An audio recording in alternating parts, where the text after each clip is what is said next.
दोस्तों नमस्कार, मैं संजय शर्मा। आप देख रहे हैं 9 PM। लगातार कोहंड के जो ग्रामीण हैं वो धरने पर डटे हुए हैं।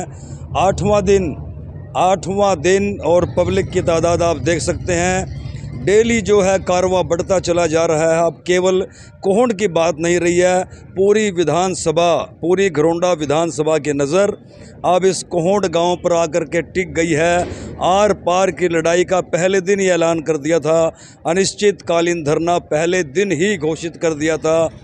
बच्चा, बूढ़ा, बुजुर्ग और जवान जो है अब सत्ता के खिलाफ सरेआम ऐलान कर दिया है कि जब तक पुल पर निर्माण शुरू नहीं होगा, यहाँ से एक दिन के लिए, एक मिनट के लिए भी धरना ख़त्म नहीं होगा। इसी बीच लगातार इस गांव को जो है लगातार समर्थन मिल रहा है। आज समर्थन में पहुंचे हैं इस इलाके के युवा नेता भी हैं, समाज सेवी भी हैं, जिनको बच्चा बच्चा जानता है। भूपेंद्र लाठर आए हैं अपनी पूरी टीम के साथ और कोहंड गांव के ग्रामीणों को इस विकराल समस्या को लेकर के वो जो धरने पर बैठे हैं अपना पूरा समर्थन दिया है तन मन धन से, और ये ऐलान कर दिया है कि जब तक पुल का निर्माण कार्य शुरू नहीं होगा और इस गाँव की ये दिक्कत ख़त्म नहीं होगी, वो कंधे से कंधा मिला करके अपनी पूरी टीम के साथ कोहंड गांव के ग्रामीणों के साथ खड़े हैं। सीधा चलते हैं भूपेंद्र लाठर के पास और जानते हैं उनका क्या कहना है। भूपेंद्र जी, पूरा समर्थन दे दिया ग्रामीणों को, क्या कहोगे? सबसे पहले तो नमस्कार साथियों जी। आपके चैनल के माध्यम से इस गांव के मेरे पिता समान बुजुर्गों का, घरोंडा विधानसभा में सभी मेरे पिता समान बुजुर्गों का, मेरी माताओं को और युवा साथियों को, सबको मेरा नमस्कार।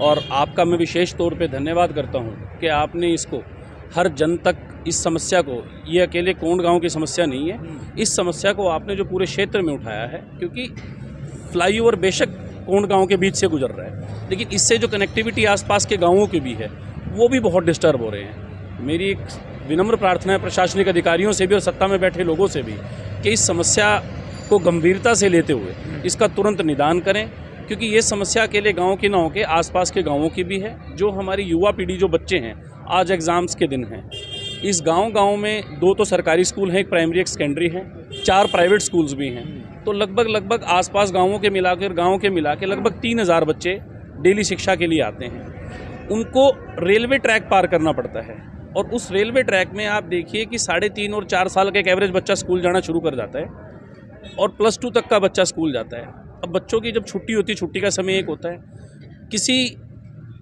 भी हादसे को कोई न्योता ना दे ये प्रशासन और ये सत्ता में बैठे लोग, उसके लिए गांव के प्रतिष्ठित जो बुजुर्गवार हैं, युवा जो साथी हैं, वो सरकार की तरफ एक उनका ध्यान आकर्षित करना चाहते हैं कि बच्चा ही देश का भविष्य है।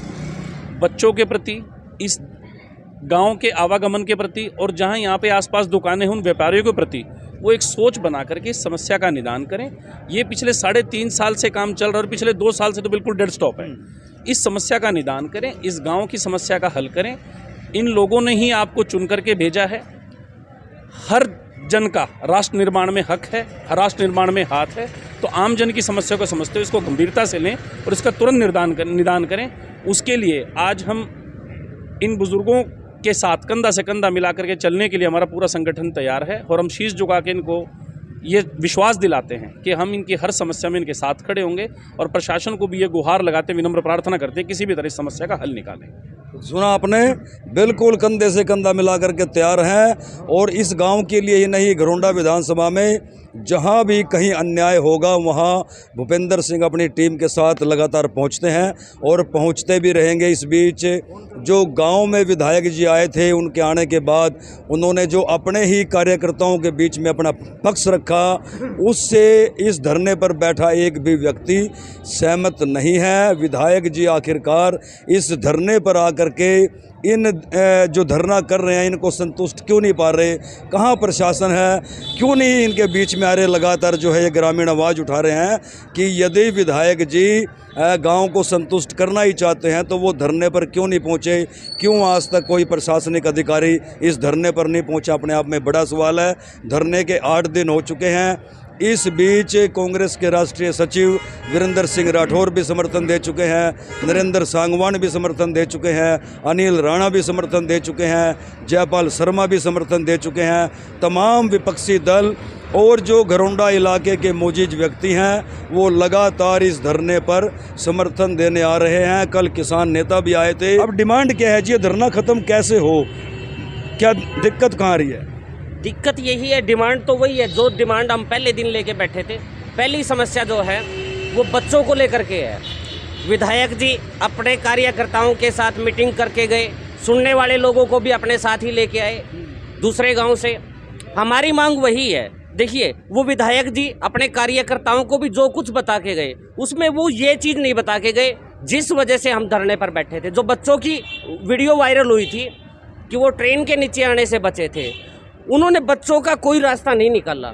आप सोच कर देखिए, इसका निर्माण कार्य यदि शुरू भी हो जाता है तो जैसे ही निर्माण कार्य शुरू होगा तो नीचे से जो आने जाने का रास्ता है वो तो बंद कर दिया जाएगा। उसके बाद वो बच्चे फिर कहाँ से स्कूल में आएंगे? जैसे ही बरसात शुरू होगी, बरसात के बाद उस फ्लाईओवर के नीचे 3 से 4 फुट पानी भर जाता है, जो निकलने का कोई रास्ता नहीं है। जैसे ही उसमें पानी भरेगा तो वो बच्चे फिर स्कूल कैसे आएंगे? हमारी समस्या जैसे की तैसे है, उसको विधायक जी ने गंभीरता से नहीं लिया। शायद मुझे नहीं पता वो किस एक अहंकार के कारण मतलब उन्होंने उसको सीरियस नहीं लिया। विधायक जी गांव में आए, गांव में आने के बाद चंद लोगों के साथ उन्होंने मीटिंग की, बातचीत की।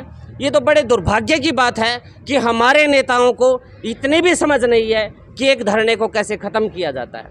यदि वो यहाँ पर आते और अपना पक्ष रखते, बात रखते, तो यहाँ इतनी गर्मी के अंदर 45 डिग्री टेम्परेचर के अंदर बैठने का किसको शौक है? ये सारे लोग अपने काम करते, लेकिन ये सरकार जो है वो अहंकार में है। और अहंकार, इनको ये समझ नहीं आता कि वो अहंकार जो है वो हमारी वजह से है, यानी कि जनता की वजह से है। अहंकार, बहुत बड़ी बात कही है, अहंकार जनता की वजह से है। और इसी जनता ने विधायक बना करके आपको विधानसभा में भेजा है। अच्छा होता यदि आप प्रशासनिक अधिकारियों के साथ इस धरने पर आते और ये जो धरने पर लोग बैठे हैं इनको लेकर के साइड पर जाते। और जो समस्या अभी भी विकराल है, मौसम भी ख़राब हो चुका है, बादल गड़गड़ा रहे हैं, यदि बारिश हो जाती है तो समस्या जो कि तो है। आखिरकार वो 3000 के करीब जो स्कूल के बच्चे हैं वो स्कूल में कैसे जाएंगे? भूपेंद्र जी, सवाल बड़ा है। आपने भी कहा कि जो बच्चे, छोटे छोटे बच्चे हैं, आज बारिश अगर हो जाती है तो कोई रास्ता नहीं है, ऐसे में दिक्कत बड़ी है। देखिए, ये बहुत समस्याएं हैं, लेकिन इसके अंदर इसके टेक्निकल कारणों पे जाना होगा कि सरकार इस पुल का निर्माण क्यों नहीं करवा पा रहे हैं। दरअसल ये अपनी नाकामियों को छुपा रहे हैं। मामला अब जो ये पिछले 1.5 साल से पुल बंद पड़ा है, पिछले 1.5 साल में जो महंगाई का आलम है वो कहाँ गया है? कई गुना हो गया। वो इसीलिए हो गया कि हमारे देश की इस नई संसद का निर्माण हो रहा है और सरकार ने, केंद्र सरकार ने खुद लिख करके माना है कि जी हम मानते हैं 30% की रॉ मटेरियल में तेजी आ गई। 30% की वो मान रहे हैं, लिख के कागजों में उन रिकॉर्ड है, कोई भी व्यक्ति आरटीआई के थ्रू ले सकता है। एक्चुअल जो महंगाई का आलम वो 38 से 44% तक की हर मटेरियल इंक्रीज है। अब जो वो कॉन्ट्रैक्टर है जिसने 3 साल पहले कॉन्ट्रैक्ट लिया था, क्या उसकी ये प्रोजेक्ट पूरा करने के लिए वाइबिलिटी बनती है? उसको एक्स्ट्रा बजट चाहिएगा। बजट के मामले में इनकी कमीशनखोरी बीच में आएगी। जो वो कॉन्ट्रैक्टर है वो भी इस पुल को चालू करने के लिए क्यों तैयार नहीं है कि जो सरिया वो जब 52 रुपये में या 45 रुपये में खरीदता था, आज उस सरिये की कीमत ही 82 रुपये या 75 रुपये। वो कैसे इस प्रोजेक्ट को पूरा करेगा उतने ही पैसे में? जो सीमेंट वो 215 रुपये में थोक का भाव खरीदता था या 280 रुपये में रिटेल का प्राइस था, आज वो रिटेल का प्राइस 450 रुपये, थोक का भाव 412 रुपये है। कैसे खरीद लेगा? ये अपनी नाकामियों को छिपाने के लिए कभी इसके ड्राइंग में कमी बता देते हैं, कभी इसकी किसी चीज़ में कमी बता देते हैं, कभी धर्म जाति पे लड़ा देते हैं। एक्चुअल मामला कुछ हो रहा है। इनसे विकास का नाम कुछ हो नहीं रहा। जनता का काम है विकास मांगना और विकास के प्रति इन लोगों को वोट दिया था। जनता की उम्मीदों पे खरा ना उतरे, उनके फंडामेंटल राइट्स को पूरा ना कर पाने के लिए अभी एक सरकार बिल्कुल नाकाम और विफल हो चुकी है। उसको छुपाने के लिए मामले इधर से उधर कह रहे हैं। एक्चुअल कोई टेक्निकल रीज़न नहीं है। इनके हाथ में किसी किस्म का कुछ रहा नहीं है, न इनको किसी से बच्चे से प्यार है, न इसको आमजन की समस्या से प्यार है। ये मामले को दूसरी तरफ घुमा के सिर्फ वोट लेने की राजनीति करते हैं, गुमराह कर रहे हैं। भूपेंद्र जी का कहना है दरअसल दिक्कतें कुछ और हैं, उनको छुपाया जा रहा है, उनको दबाया जा रहा है। लेकिन ये धरना जारी रहेगा जब तक वो दिक्कतें दूर नहीं होती। बल्ले भाई, फिर अब समाधान क्या है? ये कब तक धरना चलेगा? आपने तो लिख दिया अनिश्चितकालीन धरना। विधायक जी, प्रशासन धरना प्रदर्शन के बीच में आ नहीं रहे, वो अपने गांव में आके अपने कार्यकर्ताओं को जो पहले से संतुष्ट थे उनको संतुष्ट करके चले गए। मैं तो आपके चैनल के माध्यम से एक बात कहना चाहता हूँ। समस्या का तो सभी को पता लग ही गया है कि ये पुल की जो समस्या है, सबसे मेन समस्या यह है कि हमारे बच्चों की है। जो 1000 से 1500 या 3000 जो प्राइवेट स्कूलों की भी जनसंख्या अगर लगाओ है बच्चों की, तो वो करीबन 3000 के लगभग हमारे बच्चों की जान जोखिम में है। सबसे मेन समस्या हमारी ये है। और जब से हमने धरना स्टार्ट किया था, उसके 3-4 दिन के बाद विधायक जी की स्टेटमेंट आई कि भाई मैंने प्रबुद्ध लोगों की एक मीटिंग करी और उन प्रबुद्ध लोगों को मैंने इन पुल की समस्या को से अवगत कराया कि ये किन कारणों से इसका काम बंद है। विधायक जी ने कहा कि एक तो कोरोना की वजह से इसका काम बंद रहा, दूसरा कि ये डिज़ाइन की कमी के कारण इस पुल की जो काम है वो रोक दिया गया।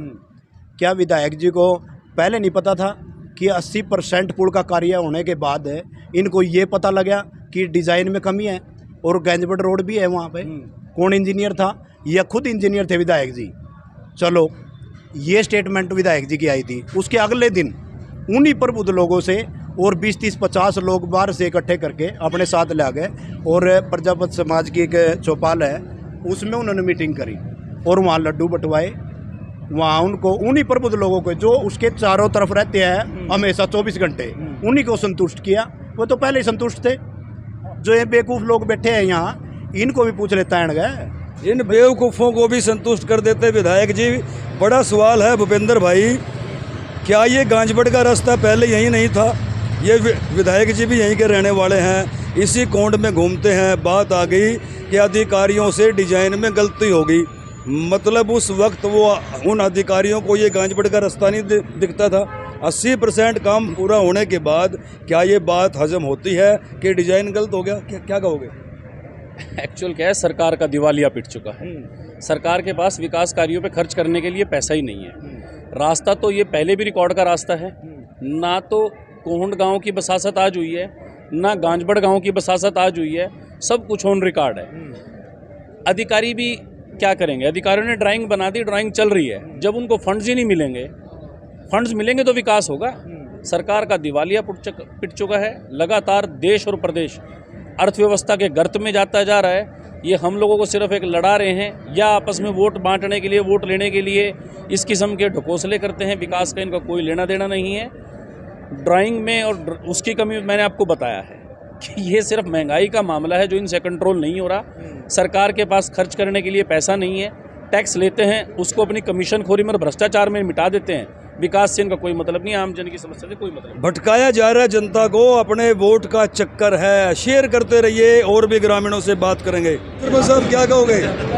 8 दिन हो गया, आज 8वां दिन है। हाँ जी, 8 दिन हो गए संजय जी। आपने पता है भाई, हमारे पुल का हमारा जैसे 8 दिन पहले था, आज भी ऐसे ही काम चल रहा है। परसों गाँव में 3-4 रोज पहले कल्याण जी आए थे और आपने कहना बलराम भाई का कुछ प्रमुख लोग साथ मीटिंग करके निकल गए हैं और उसके बारे में कहा गया कि 15 जून से काम शुरू हो जाएगा। तो उसके 2-4 आदमियों के फ़ोन भी आए, भाई आप कमेटी से आओ और कल्याण जी के साथ मीटिंग कर लो। तो पूरे गांव ने एक ही बात कही, पे वहाँ क्यों जाए? कल्याण जी धरने पे आए, पूरा गांव तो यहाँ बैठा है। वो जो 5-4 आदमी है वो तो उसके पहले भी थे, आज भी है। तो मेरे तो यही है संजय जी, अपना निर्माण कार्य शुरू किया जाए और ये गांव के लोगों की राय है। बस मैं इसके बारे में इतना कहना चाहूँगा साहब कि 8 दिन हो गए गांव के लोग पुल निर्माण के लिए धरने पर बैठे हुए हैं। अब 2 दिन पहले हमारे गांव के अंदर माननीय विधायक जी आए और बिना यहाँ पे आए हुए चले भी गए। इस बात को मैं एक शेयर के माध्यम से कहना चाहता हूँ और वहाँ पे जाने के बाद हो सकता है उनको पश्चाताप भी हो रहा हो। मेरे ग्रामीण धरने पर बैठे हुए लोग एक शेयर के माध्यम से क्या कहना चाहते हैं विधायक जी को कि वो हमारे पास से गुजर गए, और मेरा हाल तक ना पूछा। मैं कैसे मान लूँ, दूर जाकर रोए होंगे। तो ये बात सच है कि मेरे गांव के लोग वास्तव में एक सामाजिक समस्या से परेशान है। न केवल मेरा गांव अपितु भिवानी जींद, असंध और उससे आगे जाने वाला राजस्थान को रास्ता, और यहाँ से होते हुए स्टेट हाईवे जो अलीपुर और इधर मेरठ जाके मिलता है, ये कोई छोटा मामला नहीं है। ये केवल कोहंड की समस्या नहीं है, ये 2 स्टेटों की और इसके अलावा एक तीसरे स्टेट को जोड़ती है।